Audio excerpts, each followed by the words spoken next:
60 రోజుల్లోనే ఇంగ్లీష్ నేర్చుకునే అద్భుత అవకాశం మీకోసం. ఇప్పుడే స్పోకెన్ ఇంగ్లీష్ క్లాస్ లో జాయిన్ అవ్వండి. నమస్తే రమ్మగారు. నమస్తే జయ. రమ్మగారు, ఏదైనా వెరైటీ కథ చెప్పండి రమ్మగారు. చాలా కొత్తగా ఇలా అవుతుందా అనిపించాలి. అది బోల్డని కథలు చెప్పుకున్నాం ఇప్పుడు దాకా. అట్లాంటివి అలాంటిదే ఓ కథ చెప్తాం. కథా చరిత్సాగరం లేదు, అందులో ఎంత తవ్వినా వస్తాయి జయ కథ. అదే పూర్వం అట ఉజ్జయిని నగరంలో, ఉజ్జయిని అంటే ఇది ఎక్కడ ఉజ్జయిని? మహాకాళుడు ఉజ్జయిని. ఉజ్జయిని నగరంలో నిశ్చయదత్తుడు అని ఒక వ్యాపారస్తుల కుమారుడు ఉండేవాడు. వణిక్ కుమారుడు అని రాస్తారట కథలో, అంటే వర్తకులు అనమాట. అయితే వాడు మంచి కులాసవాడు, వివాహం కాల వాడికి. వాళ్ళ అమ్మ నాన్న ఉన్నారు, అసలు పిచ్చి ఆటలు ఆడేసేవాడు, ఏమిటేమిటో రకరకాలు చేసేసేవాడు, కొంచెం సరదా అయినవాడు.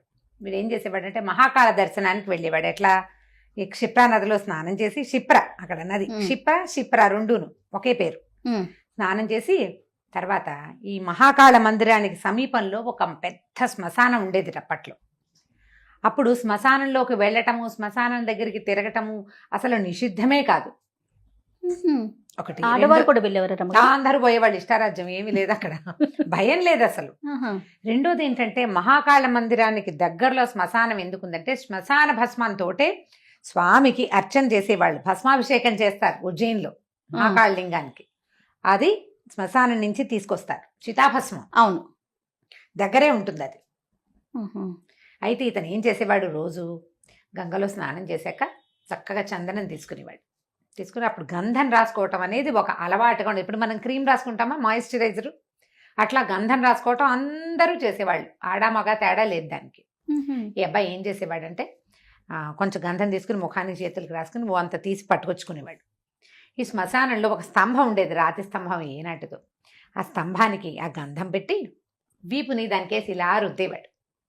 వీపుకి గంధం రాసుకోవటానికి ఆ స్తంభాన్ని వాడుకునేవాడు అబ్బాయి. వీపు మీద చేయి అందదు కదా, ఎగిడి దిగిడిపోతుంది. స్తంభం మీదకి ఇట్లా వీపు రాసేవాడు అనమాట.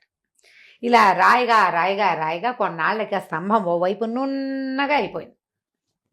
ఓనాడు ఒక రాత పనివాడు, ఒక శిల్పి అక్కడికి వచ్చారు ఈ స్తంభం దగ్గరికి. వచ్చి స్తంభం నున్నగా ఉండేసరికి, అదొక స్తంభం అంటే ఒక రాయి, అంటే మన కొండరాయి అలా పొడుగ్గా ఉందనుకుందాం. అవును, అక్కడ రాతి నునుపు చూసి అబ్బా ఎంత బాగుందిరా అని ఈ వ్రాత పనిగాడు ఉన్నాడు కదా, వాడు ఒక అమ్మవారి గౌరీదేవి పిక్చర్ వేసాడు చేతితోటి, ఇట్లా పెన్సిల్ తోటి.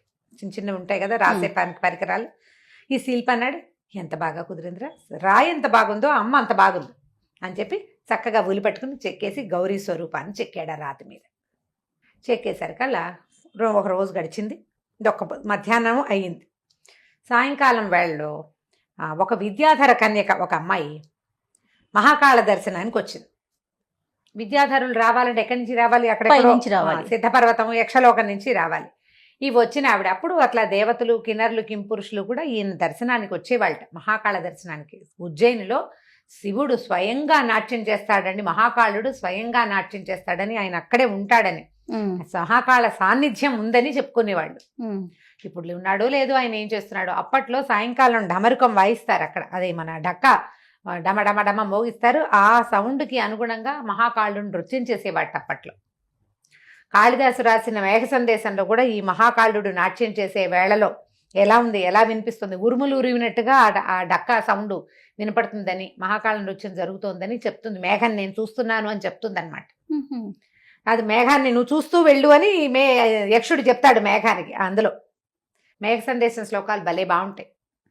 అయితే ఇలా జరుగుతున్నప్పుడు ఈ విద్యాధర కన్యకు వచ్చి, సరే ఏం చేసింది, స్వామివారి దర్శనం అయిపోయాక విశ్రాంతి తీసుకోవడం కోసం బయటకు వస్తూ ఈ స్తంభంలో ఉన్న గౌరీ ముఖాన్ని, అమ్మవారి ముఖాన్ని చూసి గౌరీ సాన్నిధ్యం ఉన్నదని భావించి ఆ స్తంభంలో విశ్రాంతి తీసుకుంటోంది. స్తంభంలో చేరిపోయింది. ఓ రోజు విశ్రాంతి తీసుకుని మర్నాడు వెళ్దాం అనుకుంది. మర్నాడు పొద్దునే మనవాడు గంధం పుచ్చుకొచ్చాడు అక్కడికి. ఇవాళ పొద్దు నుంచి మర్నాడు పొద్దుటి కదా వస్తాడు. వచ్చేసరికల్లా గంధం పుచ్చుకున్నాడు. ఈ స్తంభం దగ్గరికి వచ్చేసరికల్లా అమ్మవారి ముఖం కనపడింది.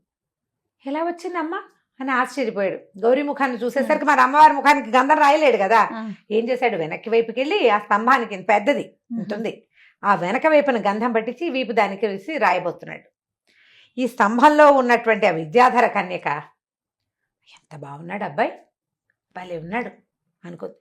అతను చూస్తోంది ఉమ్. గౌరి ముఖం నుంచి అమ్మాయి చూస్తోంది. వీడు వెనక్కి వచ్చి స్తంభానికే ఈ గంధం రాసి తన వీపు దానికి ఆనించేశారు. కల్లా సంతోషం పట్టలేకపోయింది. పట్టలేక ఏం చేసింది, ఆ గంధాన్ని చేత్తో తీసుకుని ఈ స్తంభం లోపల నుంచి అమ్మాయి చేయి బయటకు వచ్చింది. అతను వీపు మీద గంధం రాసేసరికల్లా తనకు తగులుతున్నది స్తంభం కాదు చెయ్యి అని తెలుసుకున్నాడు ఈ ఆ. నిశ్చయదత్తుడు. తెలుసుకుని తటాల వెనక్కి తిరిగి చేయించుకున్నాడు. చెయ్యి మానవ స్పర్శ వాడు పట్టుకునేసరికి ఆ అమ్మాయి ముట్టుకున్నప్పుడు ఏమవ్వాల, వాడు పట్టుకునేసరికల్లా అమ్మాయి స్తంభం నుంచి బయటకు వచ్చేసింది. ఆయన ఆశ్చర్యపడి, ఎవరు నువ్వు, ఇక్కడ ఎందుకున్నావు, ఏమిటి నా వీపు మీద చెయ్యి ఎందుకు పెట్టావు నువ్వు అని అడిగాడు. అడిగేసరికల్లా అమ్మాయి ఏమంది, ఈ అమ్మవారి ముఖం చూసి గౌరీ సాన్నిధ్యం ఉందని భావించి ఇందులో ఉన్నాను. నువ్వు నిన్ను చూసేసరికల్లా నాకు సంతోషం వచ్చేసింది, నచ్చావు నువ్వు నాకు. విద్యాధార కన్యకలు ఇలాగే ఎవరు నచ్చితే వాడితో చేస్తూ ఉంటారు. అందుకని నేను ఇది రాయిపోయాను అంటే ఇతను అన్నాడు, అబ్బాయి ఎంతో బాగుంది, నాకు ఎంతో సంతోషం కలిగింది, నువ్వు నాతో ఉండిపోమన్నాడు. ఓయ్. అనేసరికల్లా ఈ అమ్మాయి ఏమంది, నేను ఇక్కడ ఎలా ఉంటాను, నేను విద్యాధర కన్యకను కదా, ఇక్కడి నుంచి హిమోత్పర్వత ప్రాంతాల్లో ఉంది మా ఇల్లు. నా తండ్రి అదేదో పేరు తమాషా పేరు మర్చిపోయాను నేను, ఒక రాజ్యము విద్యాధరుల రాజ్యము, విద్యాధర రాజు ఆయన కూతురు ఈ అమ్మాయి పేరు అనురాగపర. నా పేరు. నువ్వు నీ గనక నేను కావాలంటే మా ఇంటికి వచ్చి నన్ను స్వాధీనం చేసుకో, మా ఇంటికి రా, నీకు ఆ శక్తియుక్తులున్నాయి, ప్రయత్నిస్తే నా దగ్గరికి నువ్వు రాగలవు, నేను ఇక్కడ ఉండలేను, నువ్వు అక్కడికి వస్తే నేను నీతో ఉంటాను అని చెప్పి మహాకాళుడికో దండం పెట్టి వీడికి టాటా చెప్పి వెళ్ళిపోయింది. ఓ. వీడికి నిద్ర పట్ల మానేసింది, అన్నం సహించడం మానేసింది. ఆ అందమైన అమ్మాయి దాని చెయ్యి తన వీపు మీద ఉన్నట్టే అనిపిస్తుంది. ఎలాగైనా అమ్మాయిని అవైల్ చేయాలి, ఏం చేయాలి. లవ్ ఎట్ ఫస్ట్ సైట్ కథలు ఇప్పుడు మనం వింటామా, నాకు మామూలుగా ఒళ్ళు మండిపోతుంది. ఇదివరకు రోజుల్లోనే ఉన్నాయి అంటారా? ఎప్పటి నుంచో ఉన్నాయి మరి ఇవి. మొహం చూడడం, పెళ్లి చేసేసుకోవడం, చూడడం, దూకేయటం, అంతే. పెళ్లి చేసుకుని వదిలేయటం కూడా అదే అదే speed లో అంతే జరిగిపోతాయి. అంతే speed. సరిపోతాయి. అదే దాంతో ఇతను ఏమనుకున్నాడు, ఎలాగైనా వెళ్ళిపోవాలి అక్కడికి. ఎట్లా అంటే ముందు హిమోత్పర్వత ప్రాంతాలకు వెళ్ళాలి. సరే వాళ్ళ అమ్మకి నాన్నకి డాటా చెప్పేసాడు. ఓయ్. ఇక మొదలెట్టాడు నడక. వెళ్తుంటే ఇతనికి ఒక 3-4 కలిశారు. వాళ్ళు కూడా ఉత్తరం వైపు వెళ్తున్నారు. ఉత్తరం వైపుకి వెళ్తేనే కదా కాశీ, ఇక్కడి నుంచి ఉజ్జయిని నుంచి వీళ్ళు ఉత్తరానికి నడిస్తేనే హిమోత్పర్వత ప్రాంతాలు. అక్కడే వీళ్ళు ఉంటారు, ఈ సిద్ధులు, చారణులు, యక్షులు, విద్యాధరులు వీళ్ళంతా ఉండేది అక్కడ. సరే వెళ్తుంటే ఏమైంది, మధ్యలో ఒక దోపిడీ కాండ్ర ముఠా ఒకటి వీళ్ళని పట్టేసింది. వీళ్ళని పట్టేసి ఎవరికో అమ్మేశారు వాళ్ళు. వాళ్ళ దగ్గర ఇప్పుడు వీళ్ళు బాటసారులుగా వెళ్ళే వాళ్ళ దగ్గర కత్తి కఠార్లు ఏముంటాయి, ఏదో చేపాటి కర్రలు సాయం పట్టుకుని వెళ్తారు. వీళ్ళకేమి శక్తియుక్తులు అవి ఉన్నవాళ్ళు కాదు. ఈ దోపిడీ కాళ్ళు వాళ్ళు వస్తే, దోపిడీ కాండ్ర ముఠాలు వస్తాయా, వాళ్ళు ఏం చేస్తారు, వీళ్ళ దగ్గర డబ్బులు ఉంటే సరే, లేకపోతే వీళ్ళనే 2 పీకేసి కొట్టి వీళ్ళని బానిసలుగా తీసుకెళ్ళిపోతారు. తిరగబడలేరు వాళ్ళు కొట్టి చంపేస్తారు. వాళ్ళు ఏం చేశారు, తీసుకెళ్ళి ఈ బానిసల్ని కొనే ఒక ముఠాకి అమ్మేశారు. అక్కడి నుంచి వాడేం చేశాడు, తనకి చాలా స్నేహితుడైన ఒక మ్లేచ్ఛ సరదారికి కానుకగా పంపించాడు వీళ్ళు నలుగురిని. అక్కడ ఒక నలుగురు, ఇతనితో పాటు ఇంకో 3 ఉన్నారనమాట. అక్కడికి వెళ్ళేసరికల్లా ఏమైంది, ఏ సర్దారు కోసం అయితే ఈ వీళ్ళని పంపారో ఆయన చచ్చిపోయాడు. ఆయన కొడుకు ఆ ముఠ అక్కడున్న గుంపుకి రాజు అయ్యాడనమాట. వాడేమన్నాడు, మా బాబు కోసం వచ్చే ఇవి, వీళ్ళు వచ్చింది ఎందుకు, మా నాన్నకి వాళ్ళ స్నేహితుడు నజరాగన్నగా ఇచ్చాడు, నాన్న పోయాడు కాబట్టి నాన్నని పూడ్చిన చోట వీళ్ళని పూడ్చి పాతేస్తే మా నాన్నకి పరలోకంలో సహాయం చేస్తారని భావించి వీళ్ళని నలుగురిని పూడ్చేద్దాం, ఇవాళకి కట్టేయండి అన్నాడు. ఎలాగూ రేపొద్దున పూర్తి చేసేవాడికి ఇవాళ అన్నం ఎందుకు, అన్నం లేవు, నీళ్ళు లేవు, కట్టి పారేశారు వాళ్ళని. ఇప్పటికి ఎన్ని రోజులుగాను తిండి తిప్పలేవు. అందరూ ఏడ్చుకోవటం మొదలుపెట్టారు. ఇదేమిట్రా నాయన, ఎక్కడికో వెళ్దామంటే ఇది ఇలా వచ్చింది మన ప్రాణాలకి అని ఏడుస్తుంటే అప్పుడు వీడేమన్నాడు, మనం మహాకాళిని ప్రార్థిద్దాము, అమ్మవారు ఏదైనా సహాయం చేస్తుందేమోనని. అప్పటికి అభోజనంగా ఉన్నారుగా, ఉపవాసంతో నిన్ను ప్రార్థిస్తున్నాం అమ్మ, మమ్మల్ని మ్లేచ్ఛుల నుంచి రక్షించమని మహాకాళిని ప్రార్థించగా తెల్లవారుజాము వరకు అలా ప్రార్థిస్తుంటే వాళ్ళ అదృష్టం బాగుండి ఆ వాళ్ళ నిండు పున్నమి, దాంతో తెల్లవారుజామున దేవి సాన్నిధ్యం లభించేసింది వాళ్ళకి. ఓహో. అమ్మవారు ఆశరీరమని వినపడింది, మీ కట్లు విడిపడినాయి వెళ్ళిపోండి అని. చూస్తే కట్లు గిట్లు ఏం లేవు, పరిగెత్తుకుంటూ పారిపోయి బయటకు వచ్చేసారు. వచ్చేసాక కొంత దూరం పోయాక వాళ్ళు అన్నారు, ఒరే నాయన మేము ఇంకా ఉత్తర భూములకు రాము, ఆ ఉత్తరానికి నడిచిన కొందికి ఇలాంటి కష్టాలే వస్తాయి, ఎవడో ఒకడు ఎత్తుపోతుంటాడు, వాళ్ళ భాష కూడా మనకు అర్థం కాదు, కాబట్టి మేము రాము, మేము దక్షిణానికి వెళ్ళిపోతాం, దక్షిణాపథం వైపు వెళ్తాం నీ ఇష్టం అన్నారు. ఇతను మాత్రం ఆ అనురాగపర లేకుండా వెనక్కి వెళ్ళే ఉద్దేశం లేదు. వెనక్కి వెళ్ళడు అసలు. వాడు అనురాగపర ఎక్కడుంటే అక్కడే ఉండిపోతాడు అంతే. అదే కావాలి వాడికి. ఇలా పెచ్చుంటుంది ఒక ఏజ్లో, అది ఏమో అనుకుంటామో ఇక అదే కావాలనిపిస్తుంది. సరే వెళ్ళిపోతున్నాడు. ముందుకెళ్తుంటే ఏమైంది, ఒక మహావ్రతులు ఒక నలుగురు ఇతనికి ఎదురుపడ్డారు. యతీశ్వరులు అనమాట. వీళ్ళు ఏంటంటే తీవ్రమైన తపస్సు చేస్తున్న ధోరణి ఉన్న వాళ్ళు, వ్రతి అంటారు వాళ్ళని. ఈ వ్రతులు ఎలా ఉంటారు, కాషాయము గడ్డం మీసాలు పెంచుకుంటారు, సన్యాసం పుచ్చుకోలేదు, ఏదో ఒక దీక్షలో ఉంటారనమాట. వాళ్ళతో కలిసి నడవడం మొదలుపెట్టాడు. ఏదో దొరికిన చోట కాయా కసురు తిన్నారు, వాళ్ళు జపాలు చేసుకునే వాళ్ళు నడుస్తుంటే వాళ్ళతో పాటు నడుచుకుంటూ పోయేవాడే నిశ్చయదత్తుడు కూడా. అయితే ఒక గ్రామం దాటి అడవి దాటి వెళ్తుంటే ఆ గ్రామంలో వాళ్ళు చెప్పారు, అక్కడెక్కడికి పోతున్నారు, ఆ మధ్యలో ఒక పాడుపడిన శివాలయం ఉంది. శివాలయం ఉంటే మంచిదేనన్నారు వీళ్ళు. శివాలయం కాదు, అక్కడికి శృంగోత్పాదిని అని ఒక యక్షిణి వస్తుంది. అది మంత్రం చదివి కొమ్ములు వచ్చేలాగా చేస్తుంది, జంతువులుగా మార్చేస్తుంది, మనుషుల్ని విరుచుకు తినేస్తుంది, కాబట్టి వెళ్ళొద్దన్నారు. అనేసరికి వ్రతులు కదా వీళ్ళు, దాని సంగతి మేము చూస్తాం. పైగా శివాలయం ఉందంటే శివుడే రక్షకుడు, శివుడు మహాకాళుడు. ఆయన శృంగోత్పాదిని ఇంగోత్పాదిని మన్నేం చేస్తుంది, వెళ్ళిపోదామన్నారు. వీడేమనుకున్నాడు, వాళ్ళు నలుగురు ఉన్నారు కదా, పైగా జమాచెట్టీలు వాళ్ళు, వీడు కొంచెం సామాన్యంగా అందంగా ఉన్నవాడు, వాడు పెద్ద పెద్ద పర్సనాలిటీలు, కలిసిపోయాడు వాళ్ళతో పాటు. ఆ అడవిలోకి వెళ్ళేసరికి అక్కడ ఒక పెద్ద శివాలయం, కానీ పాడుగా ఉంది. వీళ్ళు పోయి అది సాయంకాలం దొరికిన పళ్ళు గిళ్ళు ఏవో ఉన్నాయి, అవి తినేసి శివాలయంలో పడుకుందామని లోపలికి వెళ్ళారు. వెళ్ళేసరికల్లా కొంచెం అర్ధరాత్రి అయ్యేసరికి ఒక యక్షిణి వచ్చింది. పెద్ద ఆకారము, బ్రహ్మాండమైన పర్సనాలిటీ, అందంగా ఉంది, కానీ అది బాగా 10 అడుగులు ఎత్తుంది, ఇంత లావు అంత ఎత్తునుంది. దాని చేతిలో ఒక కిన్నెర ఇట్లా ఇట్లా వాయించే ఒక సాధనం ఉంది, కంకాళ కిన్నెరి అంటారు దాన్ని. ఆ కంకాళ కిన్నెరిని వాయిస్తూ వచ్చింది ఇక్కడికి.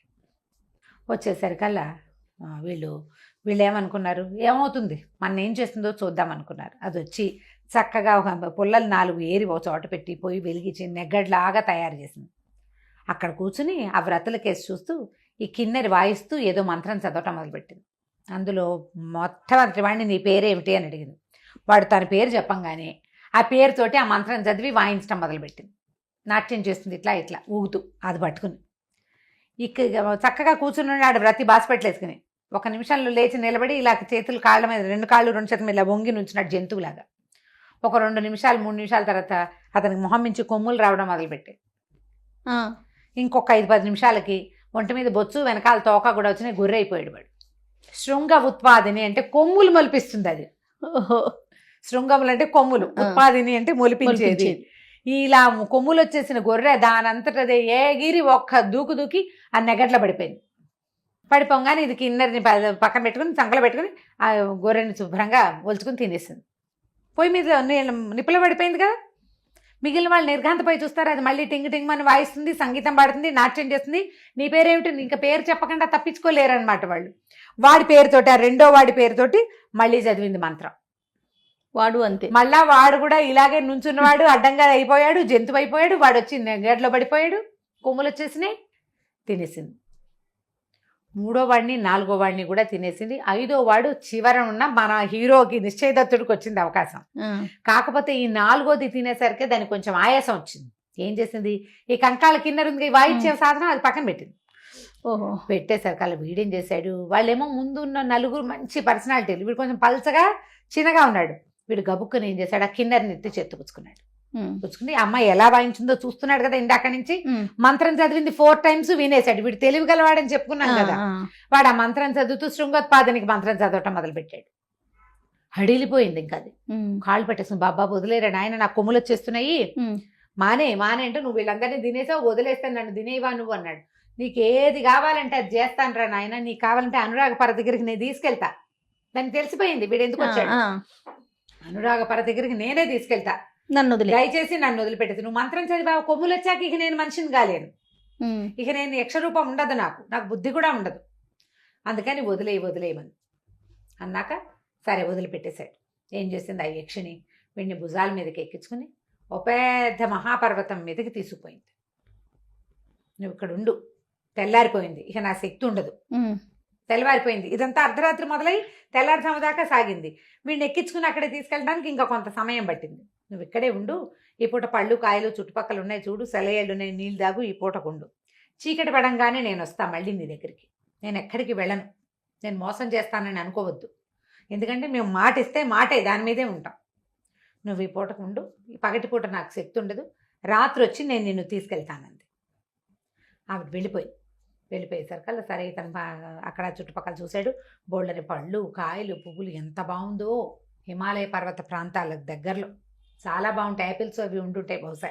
వీడు శుభ్రంగా పళ్ళు తిన్నాడు, మంచినీళ్ళు తాగాడు. మంచినీళ్ళు తాగి ఏదో ఒక కొండరాయి అంటే దాన్ని ఆనుకొని అట్లా కూర్చున్నాడు. కూర్చుంటే దూరంగా నేలలో 2 పద్మరాగ మణులు కనపడ్డాయి వాడికి. పద్మరాగం అంటే ఎర్రగా ఉంటాయి. ఎర్రటి 2 మణులు ఇట్లా మట్టిలోంచి మొలిచినట్టుగా ఉన్నాయి. అవి మణులేమోనని వాటి దగ్గరికి వెళ్ళాడు. అవి తీయటానికి ఓ పుల్ల పెట్టి ఇట్లా ఇట్లా ఇట్లా అన్నాడు. కదిపేశారు కల్లా అవి మణులు కాదు, ఒక కోతి తాలూకు కళ్ళు. కోతి ముఖం కనపడింది వాడికి. అది బతికే ఉంది, నేలలో ఉంది. దాని కళ్ళు మాత్రం పైకి ఇట్లా చూస్తున్నాయి అనమాట. నిర్గాంతపడి ఇదేమిటి కోతి మొహం కనిపిస్తోందని. ఆ కోతి మనుష్య వాక్కుతోటి మాట్లాడింది. ఓ అన్న, నన్ను రక్షించు, నేను నీలాంటి వాడినే, నన్ను తీయమని అనేసరికి తెలిపోయాడు. ఇదేమిటి కోతి మాట్లాడుతోంది, పైగా ఇది ఎప్పటి నుంచి బురదలో కూరుకున్నది, ఒక బురదలో ఇట్లా పాతేసినట్టుంది. దాని కళ్ళు 2 ఇలా కనపడుతున్నాయి ఎర్రగా. సరే ఏం చేశాడు, అలాగా బయటికి తీసాడు. చుట్టూతా తవ్వి దాని ఒంటికి దెబ్బలు తగలకుండా అట్లా కొట్లా తవ్వాడు, బయటికి తీసాడు. తీసేసరికల్లా ఆ కోతంది, నన్ను రక్షించావు నాయన నువ్వు నన్ను. సరే పద, ముందు ఎన్ని రోజులైందో ఆహారం లేకుండా ఎప్పటి నుంచో బతుకున్నాను. సరే పద, నీకు మంచినీళ్ళు అవి చూపిస్తానని ఒక ఆ అడవిలో, అది కొండ మీద ఉన్నారు కదా, ఎక్కడున్నారు వీళ్ళు, శృంగోత్పాదిని తీసుకొచ్చింది వీడిని అనురాగపర దగ్గరికి వెళ్ళడానికి. అంటే ఆ కొండ మొదట్లో వదిలిపెట్టింది. ఆ అడవిలోకి తీసుకెళ్ళి చక్కగా బోల్డ్ అని నీళ్లు, చక్కగా పళ్ళ చెట్లు ఉన్న నీడగా ఉన్న ఒక చోటికి తీసుకెళ్ళింది. ఆ కోతి 4 పళ్ళు తిని మంచినీళ్ళు తాగింది. ఈయన నిశ్చయదత్తుడు కూడా పళ్ళు తిన్నాడు. మంచినీళ్ళు తాగాక అడిగాడు, ఏమిటో నువ్వు మా కోతివి, మనిషి భాష ఎలా మాట్లాడుతున్నావు, నువ్వెవరు, ఇక్కడికి ఎలా వచ్చావు, ఎక్కడి నుంచి ఇక్కడికి వచ్చావు అని అడిగేసరికల్లా హరిశర్మన్, అన్న నా కర్మ ఏమని చెప్తావు, నా పేరు హరిశర్మ, నేను ఉజ్జయిని నగరమే మాది, ధారానగరం ఆ పక్కన ఎక్కడో ఉండేవాడిని. మా అమ్మ నాన్నలకి నేను ఒక్కడే కొడుకుని. అయితే నేను చాలా అందగాడిని చిన్నప్పుడు, అంటే మొదట వీడు మనిషిగా ఉన్నప్పుడు. ఒకనాడు నేను కొంచెం కాస్త వేషాలు మారిని, కాస్త ఆడపిల్లల సరదా ఎక్కువే నాకు. ఒక బజార్లో వెళ్తుంటే ఆ బజార్లో ఒక పెద్ద గొప్ప వ్యాపారస్తుడి కూతురు, దాని పేరు బంధుదత్త. దానికి పెళ్ళైపోయింది.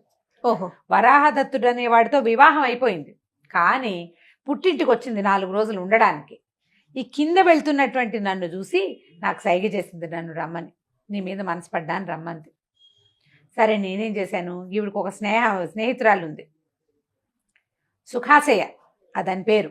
ఆ సుఖాశయ ఏం చేసింది, చెలికత్తె నాకు ఆ అమ్మాయికి మొత్తానికి స్నేహం కలిపింది. నేను బంధుదత్త నేను బాగా గడిపేవాళ్ళం, అటు ఇటు తిరిగేసేవాళ్ళం, తోటలు దొడ్లు అన్నీ మావే. ఎంత హాయిగానో గడిపాను ఆ అమ్మాయితోటి. ఇక నాకు పని పాట ఏం లేదు, దాని వెనకాల పడి తిరగటమే. కొన్నాళ్ళకి వరాహదత్తుడు ఆవిడ మొగుడున్నాడు కదా, ఆయన వచ్చేసాడు ఈ అమ్మాయిని తీసుకెళ్ళటానికి వచ్చేసరికల్లా ఈ బంధుదత్త ఏడ్చి సోకాలు పెట్టింది నన్ను వదిలిపెట్టి వెళ్ళటానికి. ఆ సుఖాశయతో చెప్పింది, నాకు ఎలాగైనా సరే ఈ హరిశర్మను వదిలిపెట్టి వెళ్ళటం ఇష్టం లేదు, భర్త దగ్గరికి వెళ్ళాలి, వాడికి బోల్డ్ ఆస్తుంది, కానీ నాకు వీడు కూడా కావాలి. ఏం చేయమంటావంటే అప్పుడు సుఖాశయ యోగిని. అది ఏం చెప్పిందంటే, నా దగ్గర 2 మంత్రాలు ఉన్నాయి, నేను ఆ మంత్రించి ఆ ఒక తాడుని, ఎర్రతాడు ఏదో 2 తాడుని కనుక దాని ఒకటి మెళ్ళో కడితే వాడు కోతి కానీ ఏదైనా జంతువు అయిపోతాడు, ఏదో ఒక జంతువు అయిపోతాడు. ఓ పని చేస్తా, నా దగ్గర ఉన్న మంత్రంతో ఈ హరిశర్మని కోతిగా చేస్తా, నువ్వేమో కోతితో ఏముంది, కోతిని పెంచుకుంటారు కదా, వీడిని నీతో తీసుకెళ్ళిపో, వాడి బుద్ధి ఏమీ నశించదు, వాడికి జ్ఞానం ఉంటుంది, భాష ఉంటుంది, కోతిగా ఉంటాడు. మీ ఆయనతో ఉన్నప్పుడు కోతిగా ఉంచుకో, మీ ఆయన ఊరే బయటికి పనిలోకి వెళ్ళిపోగానే వీడి మెళ్ళంచి మంత్రం చదివి తాడిప తీసేసావా, వాడు మనిషి అయిపోతాడు, హాయిగా నువ్వు ఎంజాయ్ చేద్దువు కానీ అని చెప్పింది. చెప్పి ఆ యోగిని అయినటువంటి సుఖాశయ నా మెళ్ళలో ఒక తాడు కట్టింది, ఇదిగో ఇదే ఆ తాడని చూపించాడు. మెళ్ళలో ఒక తాడు కట్టేసింది. సరే బంధుదత్త ఏం చేసింది, భర్త వచ్చేసరికి ఆయనకి కాళ్ళకి నీళ్ళు ఇచ్చి ఆయనకి ఆవలించుకుని సంభావించి వెళ్ళిపోదాం పద, నేను ఈసారి ఒక కోతి పిల్లని పెంచుకున్నాను, కోతి పిల్లని తీసుకెళ్దామని నన్ను చూపించింది. ఆయన కొంచెం సరదా పడ్డాడు. నిన్న ఎంత కోతి ఎంగగా ఉంది, దానికి ఎగరటం దూకటం అన్నది, అత్తే ఇత్తే అంటే తెస్తుంది, మాట్లాడటల్లా, వాడికి మాటలొచ్చు కానీ మాట్లాడటల్లా, మాట్లాడకుండా కోతిగానే ఉంటున్నాడు. కోతి తెలివిగా అన్ని పనులు చేస్తూ పళ్ళు పట్టుకురా, కాఫీ పట్టుకురా, టీ పట్టుకురా చేస్తుంటే సరదా కాదు. ఆయన సరదా పడ్డాడు. సరే మేము ముగ్గురం బయలుదేరాం. బోళ్ళంత పరివారం, పనివాళ్ళు. అమ్మాయి అత్తారింటికి వెళ్తుంది కదా, సారే గీరే అన్నీ ఇచ్చారు, పనివాళ్ళు అంతా ఉన్నారు. తీరా మేము బయలుదేరి వెళ్తే మధ్యలో అదేంటి వాళ్ళ ఊరేందేం దగ్గర కాదు, దారిలో ఆగాలి కొన్ని చోట్ల. ఒక అడవిలో ఆగాం. ఆగేసరికల్లా ఏమైంది, ఆ అడవిలో ఒక కోతుల గుంపు ఒకటి వచ్చింది. వాళ్ళు అవి నన్ను చూడంగానే తమ జాతివాడు ఒకటి కనిపించేసరికల్లా వెంబడి పడిపోతాయి కోతులు. ఇక నన్ను పట్టి పీకి లాగేసినాయి.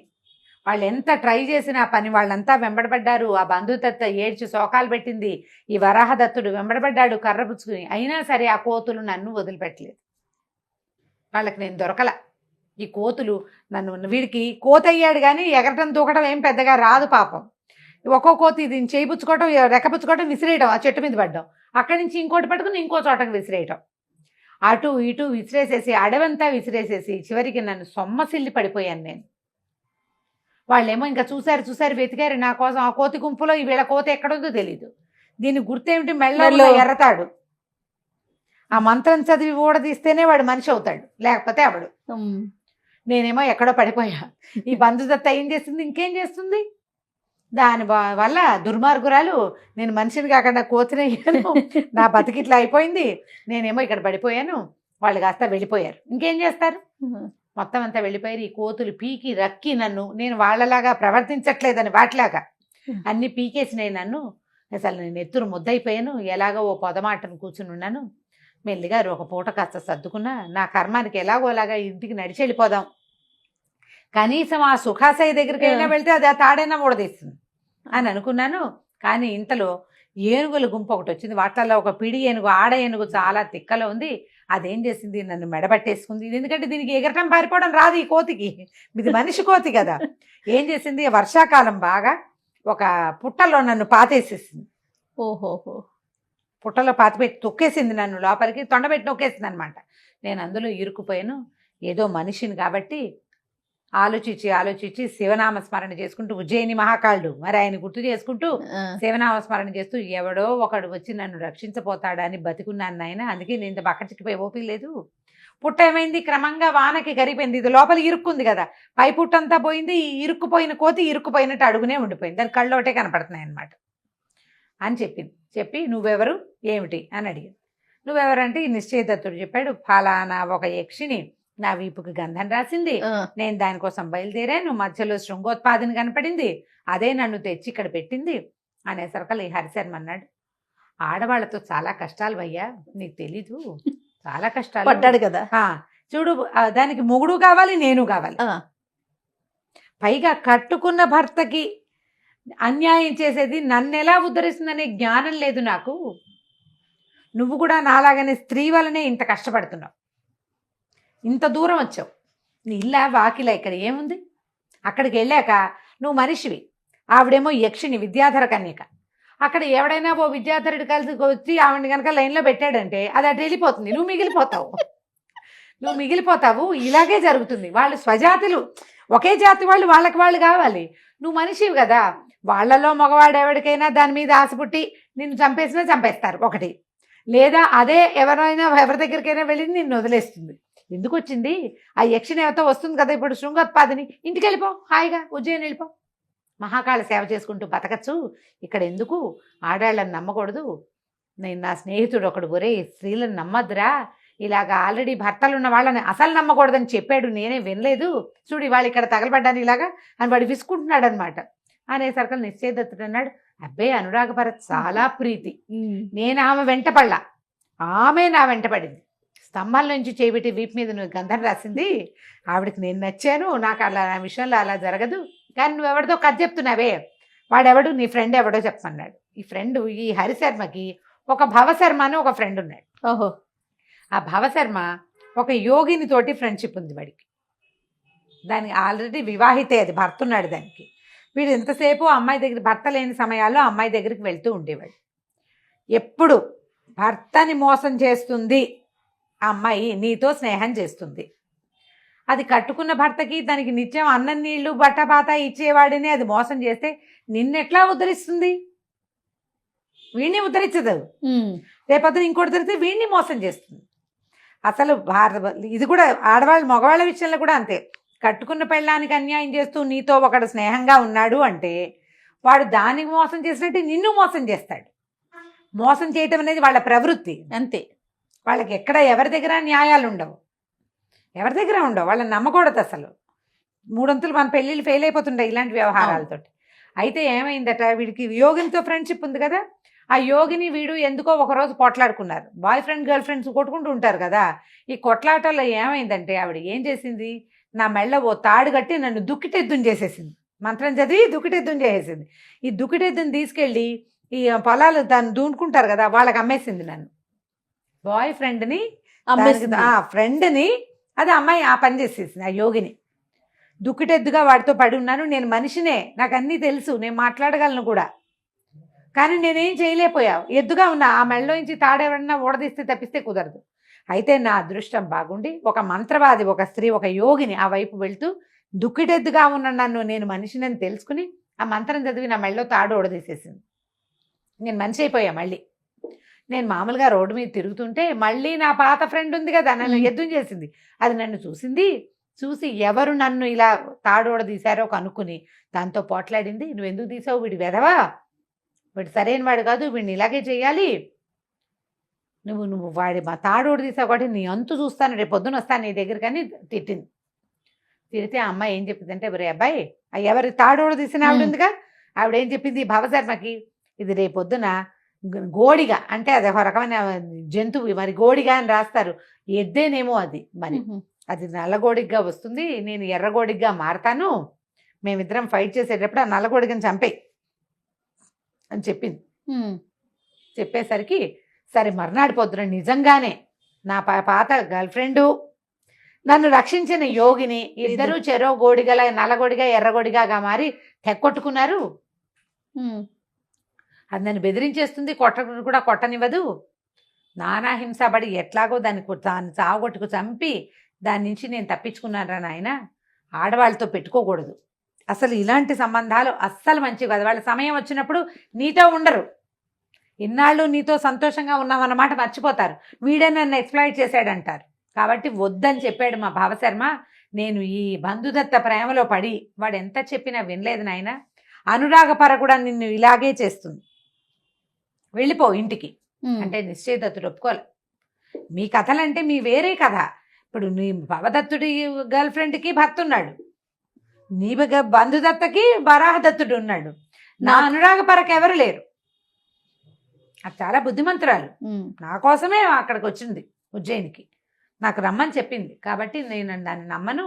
రేపొద్దున శృంగోత్పాదిని వస్తుంది, నువ్వు ఇక్కడే ఉండు, ఎవరైనా నీ మెళ్ళలో నుంచి ఈ తాడు తీసేందుకు దొరుకుతారేమో నేను చూస్తా, నువ్వు కోతిగా బతుకు, ఇక్కడే ఈ చెట్ల మీదే ఉండు, నేను వచ్చి ఇక్కడ కలుస్తూ ఉంటా, ఎవరిదైనా ఒక అవకాశం దొరికితే నీ మెళ్ళలో తాడు విపదించి నిన్ను మనిషిని చేస్తా. విద్యాధర కన్య ఉంది కదా మన స్నేహం, అక్కడికి వెళ్ళి కనుక్కుంటాను, కాబట్టి నువ్వు కంగారు పడకని చెప్పాడు.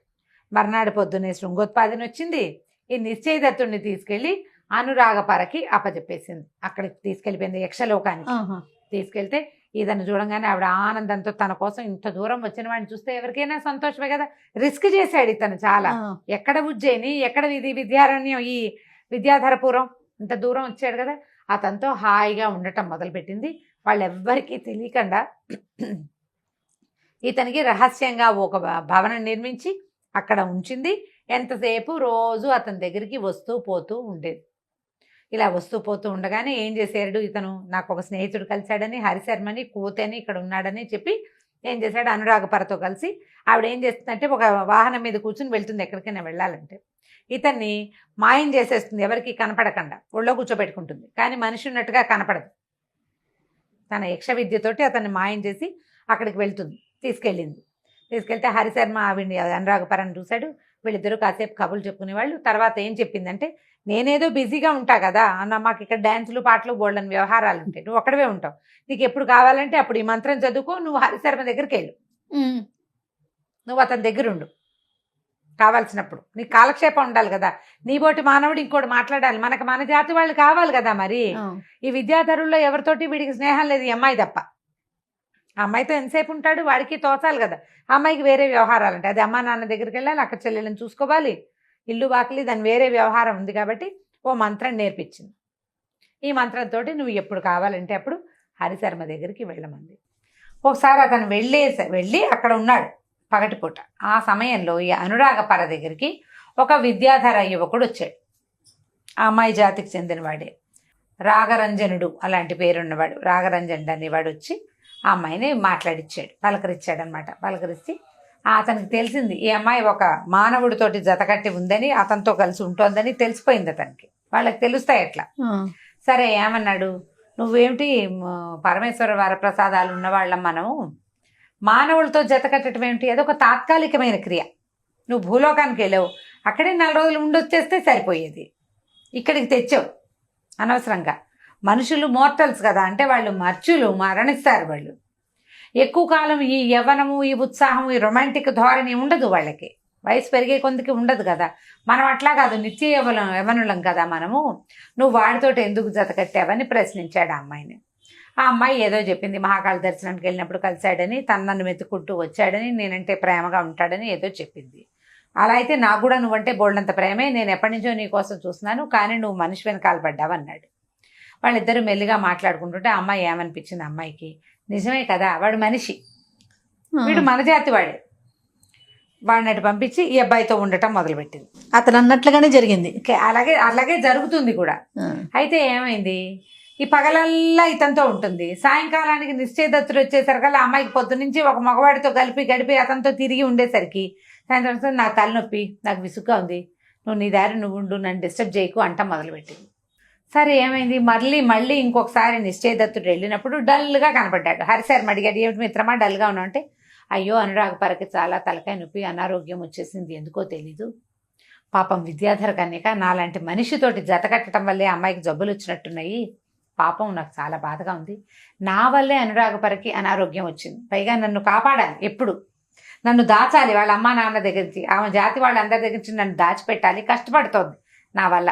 అంచేత అమ్మాయి పాపం తలకాయ నొప్పి, అనారోగ్యం, చాలా ఏమంటారంటే అస్వస్థతగా గురవుతోందంటే ఇతను అన్నాడు, జ్ఞాని ఈ కోతి అది ఊహించేశాడు. వాడు ఊహించేసి అక్కడికి ఏదో జరుగుతోంది, అందుకే వీడిని దూరం పెడుతోంది. అమ్మాయి తలనొప్పని కాళ్ళనొప్పని చెప్తుంది. నువ్వు ఓ పని చెయ్యి, నేను నీకు ఒక మంత్రం చెప్తా, ఆ మంత్రంతో ఇప్పుడు నువ్వు ఇంటికి వెళ్ళిపో. నీకు ఎలాగో మంత్రం, ఇంటికి వెళ్ళే మంత్రం తెలుసు, అనురాగపర దగ్గరికి వెళ్ళేది. అనురాగపరని కూడా ఇక్కడికి తెచ్చేసే మంత్రం ఒకటి చెప్తా నీకు. ఆ మంత్రం చదివి ఆ అమ్మాయిని తీసుకొచ్చేసి నీకు ఒక మహత్యం చూపిస్తానన్నాడు. విశేషమైన విషయం ఒకటి చెప్తాను నేనన్నాడు. ఎలాగైనా అనురాగపరకి తలనొప్పి తగ్గుతుంది అనుకుని ఈ నిశ్చయదత్తుడు ఏం చేశాడు, తనకు మామూలుగా వచ్చిన ఇక్కడి నుంచి మాయమైపోయి అక్కడ ప్రత్యక్షం అయ్యే విద్యతోటి అక్కడికి వెళ్ళిపోయి నిద్రపోతోంది అనురాగపర. ఇతను వెళ్ళేసరికి ఆ నిద్ర ఎట్లా నిద్రపోతోంది, ఆ విద్యాధరుడు కూడా ఆమెతోటి ఆమె పక్కనే ఉన్నాడు. అయితే ఆ అమ్మాయి తిరస్కరిణి విద్య అని ఒక విద్య ఉంటుంది. ఏంటంటే ఆమె పక్కలో ఉన్నవాడు కనపడ్డు ఎవరికి, ఆమెను కావలించుకుని పడుకుని ఉన్నాడు. ఆ అమ్మాయి ఎక్కతే కనిపిస్తుంది, వాడు కనపడ్డు. ఇతనికి ఏం తెలుసు, ఆ పడకతో సహా ఈ అనురాగపరని మోసుకొచ్చేసాడు ఈ హరిశర్మ దగ్గరికి. తేగానే ఈ హరిశర్మ ఒక మంత్రం చదివి, అబ్బాయి నిశ్చయదత్తుడా ఈ మంత్రం చదివి ఓసారి అనురాగపరకేసి చూడమ్మా కాస్త అన్నాడు. ఆ మంత్రం చదివేసరికల్లా ఆమె పడుకునుండి, ఆమెను కావలించుకుని పడుకునున్న విద్యాధరుడు కనపడ్డాడు. వీడికి నిర్ఘాంతపోయాడు, ఏమిటి ఇంత మోసమా నన్ను, తెల్లబోయాడు, గట్టిగా అరిచాడు, కేకలు పెట్టేసరికల్లా ఆ రాగరంజనుడు ఉన్నాడు కదా, వాడు ఆ విద్యాధరుడు ఉలిక్కిపడి లేచాడు. లేచి చూసుకున్నాడు, వీడెవడో, వాడి కోపం వచ్చింది, వాడు తన మీద పడిపోతాడు ఇప్పుడని వాడు కాస్త బుడింగమని మాయమైపోయాడు. ఈ అనురాగపర బిక్కమొహం వేసుకుని నుంచుంది, లేచి నిలబడింది. నువ్వు నన్ను ఎందుకు మోసం చేసావు, ఇది చేయటం తప్పు కదా, నువ్వు అక్కడ ఉండగా నన్ను మీ ఇంటికి రా అని అడగకుండా ఉంటే సరిపోయేది. ఎక్కడ, ఉజ్జయినిలో మా ఇంటికి రమ్మన్నావు. నేను ఇల్లు వాకిలి అమ్మ నాన్న ఉజ్జయిని మహాకాళుడు అన్నీ వదిలిపెట్టి చావుకి తెగించి ఇక్కడికి చేరాను. నేను ఎన్నిసార్లు మరణాసన్నుని అయ్యాను నేను ఆ దారిలో, అయినా కూడా నీ పట్ల అనురాగం పోలేదు, ప్రీతి పోలేదు నాకు. నువ్వు మాత్రం నేను ఒక పగళ్ళు నీ దగ్గర లేకపోతేనే నీకు ప్రాతివృత్యం లేదు. నేను కూడా విద్యాధర లోకంలోకి వచ్చాను, ఒక 5-6 చూసుకుని ఉండొచ్చు కదా నేను, కానీ నేను అట్లా చేయలేదు. నువ్వు ఇలా నీవేమో నీ జాతివాడి కోసం, నీకు వాడే కావాలంటే అసలు నన్ను పిలవడం ఎందుకు, నన్ను పిలవక్కర్లేదు నువ్వు అని చెప్పి బాగా అరిచి పోట్లాడేసరికి అనురాగపర ఏమీ చెప్పలేక ఏడ్చేసి వెళ్ళిపోయింది. ఆమె తప్పు. మానవులతో కలిసి ఈ దేవకాంతలు వాళ్ళు ఉండలేరు ఎక్కువ కాలం. ఎందుకంటే మానవులకి మోర్టాలిటీ ఉంటుంది, మృత్యు ఉంటుంది. కొంత వయసు వచ్చాక వాళ్ళకి ఆడవాళ్ళ మీద ఆసక్తి అవి కూడా తగ్గిపోతాయి. ఈ దేవతలకు అట్లా ఉండదు, వాళ్ళు నిత్య యవ్వనులుగా ఉంటారు. వాళ్ళు మ్యాచింగ్ అసలు కుదరదు, అది జరిగే వ్యవహారం కాదు, తాత్కాలికమైంది. కానీ ఇలా మోసం చేసినట్టు అయ్యేసరికల్లా నిశ్చయదత్తుడు అలా ఉండిపోయాడు పాపం. అక్కడి నుంచి ఇతను ఏం చేశాడు, ఏం చేస్తాం, ఇక్కడే ఈ హరిశర్మతోటి ఆ కొండ మీద ఉండిపోయాడు. ఇంకా అనురాగపర దగ్గరికి వెళ్ళాల. నువ్వు ఇచ్చిన విద్యలు నువ్వే పట్టుపో, నాకు అక్కర్లేదన్నాడు. ఆవిడ ఒక మంత్రం చెప్పింది కదా, ఆ మంత్రం తీసేసుకుంది, అతని దగ్గర తీసుకుని తన దారిని తను వెళ్ళిపోయింది.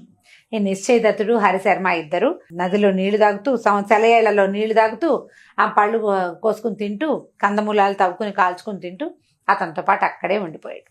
కొన్నాళ్ల తర్వాత ఒక యోగిని, ఒక ఆవిడ మోక్షద అనే ఒక మహాయోగిని ఆ ప్రాంతానికి తిరుగుతూ వచ్చింది. తపస్సు చేసుకోవడానికి వస్తారు. ఆ మోక్షదాన్ని చూసేసరికల్లా వీడు వెళ్ళి దండం పెట్టాడు నిశ్చయదత్తుడు. దండం పెట్టేసరికి అతని భుజం మీద ఉన్న కోతిని చూసి ఆవిడ అడిగింది, వీడు ఎక్కడ దొరికాడు నీకు, ఇతను ఎట్లా దొరికాడు, వీడు మనిషి కోతి కాదు. అమ్మ మాకు తెలుసు, ఇట్లా ఒక శాపవశాత్ అంటే ఆ తాడు కట్టడం వల్ల అలా ఉండిపోయాడు, దయచేసి ఏదైనా ఒక మంత్రం చదివి వీడి మెళ్ళో ఉన్న తాడు ఒడిదిస్తే వీడు మనిషి అయిపోతాడని అడిగేసరికి ఆ మోక్షద కాళ్ళు చేతులు కడుక్కుని మంత్రం చదివి హరిశర్మ మెళ్ళలో నుంచి తాడు ఊడదీస్తుంది. ఊడదీసేసరికల్లా ఇంత పిల్లకోతిగా ఉన్నవాడు ఇంత పొడుగు మనిషిగా హరిశర్మగా మారిపోయాడు. పోనీ ఆవిడ దారిని ఆవిడ వెళ్ళిపోయింది. వీళ్ళిద్దరికీ పంచాక్షరి మంత్రం ఉపదేశం చేసి వెళ్ళిపోతూ చెప్పిందనమాట, స్త్రీలు తమంతట తాము పతివ్రతలుగా ఉండాలి. మన మగవాళ్ళు వాళ్ళని ఏం చేసినా వాళ్ళని పతివ్రతలుగా ఉంచలేరు. నువ్వు నిలువెత్తు బంగారం పోసినా సరే పాతివ్రత్యం వాళ్ళకి సహజమైన గుణంగా ఉండాలి. మేము పవిత్రంగా ఉండాలని ఆడవాళ్ళు అనుకోవాలి. నువ్వు దాపెట్టి ఎక్కడో పెట్టి ఏం చేయలేవు. నువ్వు ఎవరికి కనపడకుండా ఉంచి ఎవరు నా భార్య వైపు చూడకూడదని భావించి వాటితోటి ఏం అవ్వదు. ఇట్లా మరి ఎక్కడి నుంచో ఎక్కడికో వచ్చి నిన్ను రమ్మని పిలిచింది అంటే సరైనదిగా ఉంటుందని నువ్వు ఎట్లా భావించావు? ఆమెకు తన కులం పట్ల మర్యాద లేదు, తన జాతి పట్ల. ఒక మనిషిని పిలిచింది అంటే ఆమెకు విలువలు లేవని అర్థం. అలాంటి వాళ్ళ వెనకాల వచ్చినప్పుడు ఇలాంటి శాస్తే జరుగుతుంది న్యాచురల్లీ. ఇదే కదా జరగబోయేది. కాబట్టి నాయనా తపస్సు చేసుకోండి మీ ఇద్దరు అని చెప్తే అక్కడి నుంచి ఆ తర్వాత నిశ్చయదత్తుడు ఈ హరిశర్మ ఇద్దరు చాలా కాలం అక్కడే ఆ వింధ్య కనుమల్లోనే చాలా ఏళ్ల పాటు ఉండిపోయి తపస్సు చేసుకుంటూ చివరికి మోక్షాన్ని పొందారు. వీళ్ళిద్దరు చూడు, ఒకడేమో ఆ అమ్మాయి వెనకాలబడి విద్యాధర కన్యక వెనకాలబడి వచ్చేసిన వాడు ఒకడు, ఇంకొకడు ఆల్రెడీ వివాహం అయినటువంటి బంధుమిత్రతోటి మీద ప్రేమతోటి ఆమె వెనకాల వెళ్ళినందుకు, ఆమె కోసం వెళ్ళినందుకు అది కోతిని చేసి మనిషి అయితే పారిపోయేవాడు. కోతిని చేసినందుకు సంవత్సరాల తరబడి ఇక్కడ ఇట్లా దిక్కు దివాణం లేకుండా ఇంకో చోట బతకాల్సి వచ్చింది. కాబట్టి ఇట్లాంటి ఆలోచనలు చేయకూడదు. సజావుగా ముందుకెళ్ళాలి. ఒక స్త్రీని ప్రేమిస్తే అది తన భర్తని మోసం చేసి నిన్ను ప్రేమిస్తోంది అంటే నిన్ను మోసం చేయదని గ్యారంటీ ఏమిటి గ్యారంటీ లేదు. పోనీ ఒక మగవాడు భార్యను చెప్పకుండా నీతో ఇంకో అమ్మాయితోటి బాగా ఉంటాడు, నీతోటి కూడా చెప్పకుండా ఇంకో మూడో వాళ్ళతో బాగుంటాడా? వాడు తిరుగుబోతాను అంటారు దాన్ని. మనుషుల్ని ఎట్లా నమ్ముతాం మనం? మనది ఒక జాతి అయినప్పుడు ఇంకొక జాతిలోకి వెళ్ళకూడదు అసలు. ఈ మానవ జాతి వాడు స్వజాతి వాడు కనపడంగానే ఈ రెండో జాతి వాడిని వీడిని వదిలిపెట్టేస్తారు. ఇప్పుడంటే ఆ జాతుల గోల లేదనుకో, అప్పుడు ఇలాగ మనుషులు, గంధర్వులు, తర్వాత దైవాంశ సంభూతులు, విద్యాధరులు, యక్షులు ఇట్లా జత కట్టేవాళ్ళు, మళ్ళీ విడిపోతూ ఉండేవాళ్ళు. ఇలాగే జరుగుతూ ఉండేవి అప్పటి కాలంలో. ఆ కథలు అవి చెప్తారు. మరి ఇప్పుడైనా కూడా ఇప్పుడు ఏ ఫారిన్ కంట్రీస్ నుంచో వచ్చి పెళ్లి చేసుకుంటారు. ఎక్కువ రోజులు ఇమ్మట్లేకపోతారు, సమస్యలు వస్తాయి. అవును, ఎందుకంటే నేటివిటీ లేకపోవటం వల్ల. అలాంటి కథలు ఇవి చాలా కథలు ఇందులో కనపడతాయి కథా సరిసాకరణలో. అది ఈ కథ అయిపోయింది దీంతో. చాలా బాగుంది రమ్మగారు, మంచి నీతి కూడా ఉంది కథలో. అవును, రైట్ అండి. నమస్తే. నమస్తే జయ.